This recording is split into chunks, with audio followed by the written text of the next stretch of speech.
কয়েকদিনের টানা বৃষ্টিতে ঘাটাল ব্লকের ঝুমি নদীতে জল বেড়ে যাওয়ার ফলে নদীতে ভেসে আসছে প্রচুর কচুরিপানা। এই কচুরিপানার চাপে সাত সাতটি বাঁশের সাঁকো ভেঙে ভেসে গিয়েছে। প্রতি বছর বর্ষাকালে এই একই চিত্র দেখা যায়, যা স্থানীয়দের জন্য অসুবিধার কারণ হয়ে দাঁড়িয়েছে। এবছরও তার ব্যতিক্রম নয়। স্থানীয় বাসিন্দারা জানান, তারা প্রতিনিয়ত এই সমস্যার সম্মুখীন হচ্ছেন এবং বর্ষাকালে জীবনযাপন কঠিন হয়ে দাঁড়ায়। স্থানীয় কৃষকরা জানান, তাদের ফসলের ক্ষতিগ্রস্ত হচ্ছে এবং শিক্ষার্থীরা স্কুল যেতে পারছে না এবং সাধারণ মানুষ তাদের দৈনন্দিন কাজকর্ম করতে পারছে না।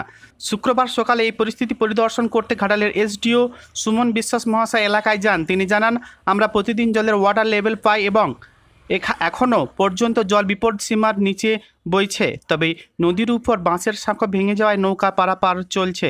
এসডিও মহাশয় স্থানীয় পঞ্চায়েত এবং ব্লক প্রশাসনকে নির্দেশ দিয়েছেন নৌকাতে একসাথে বেশি মানুষ না তোলার জন্য এবং প্রয়োজনে লাইফ জ্যাকেট রাখার ব্যবস্থা করতে। এছাড়া প্রতিটি নৌকা যাতে ফিট থাকে সে বিষয়ে নির্দেশ দিয়েছেন তিনি। প্রশাসনের তরফ থেকে আশ্বাস দেওয়া হয়েছে যে পরিস্থিতি স্বাভাবিক না হওয়া পর্যন্ত তারা সকল প্রয়োজনীয় পদক্ষেপ নেবেন। বাঁশের সাঁকো ভেঙে যাওয়ার ফলে নদী পারাপার করতে নৌকা যা ব্যবহার করতে হচ্ছে, তবে নৌকা ব্যবহার করাও সম্পূর্ণ নিরাপদ নয়, কারণ অতিরিক্ত লোক উঠলে তা ডুবে যাওয়ার সম্ভাবনা থাকে। তাই প্রশাসনের নির্দেশ অনুযায়ী প্রতিটি নৌকাতে প্রয়োজনীয় সংখ্যক লাইফ জ্যাকেট রাখার এবং প্রতিটি নৌকায় ফিট রাখার ব্যবস্থা করা হয়েছে। বাঁশের সাঁকোর পরিবর্তে ঝুমি নদীর উপর একটি কংক্রিটের ব্রিজ তৈরির কাজ মনসুকা 4 বছর ধরে চলছে, কিন্তু কাজের গতি না থাকায় ব্রিজ এখনও সম্পন্ন হয়নি, যার কারণে এই বন্যার সময় সাধারণ মানুষের ভীষণ অসুবিধা হচ্ছে। স্থানীয় বাসিন্দারা জানান, ব্রিজের কাজ দ্রুত সম্পন্ন না হলে তারা প্রতি বছর একই সমস্যার সম্মুখীন হবেন এবং তাদের জীবনযাত্রা বিপর্যস্ত থাকবে। বন্যা প্রকৃতির একটি রুদ্ররূপ যা মানুষের জীবনযাত্রাকে প্রভাবিত করে। প্রতি বছর বর্ষাকালে বন্যার প্রভাব পড়ে এবং স্থানীয় মানুষেরা জীবনযাত্রায় বিপর্যস্ত হন। ঝুমি নদীর বন্যা পরিস্থিতি তারই একটি উদাহরণ। স্থানীয় বাসিন্দারা প্রতিনিয়ত এই সমস্যার সঙ্গে লড়াই করে এবং তাদের জীবনযাত্রা চালিয়ে যেতে হয়।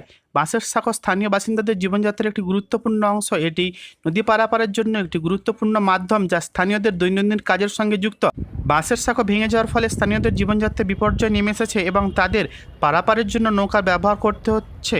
প্রতি বছর বর্ষাকালে একই চিত্র দেখা যায়, যা স্থানীয়রা এই সমস্যার সম্মুখীন হন। কংক্রিটের ব্রিজের কাজ দ্রুত সম্পন্ন না হলে স্থানীয় বাসিন্দাদের সমস্যার সমাধান করা সম্ভব নয়।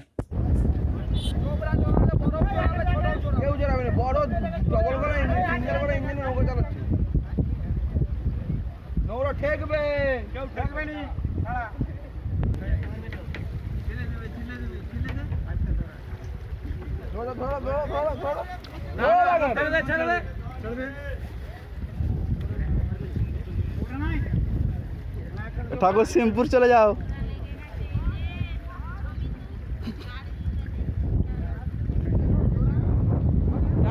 স্টার্ট দে না।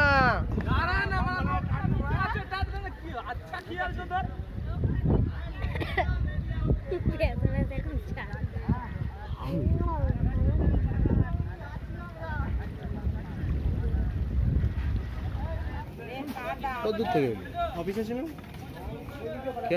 ও আচ্ছা, গাড়ি ওদিক দিয়ে কিছু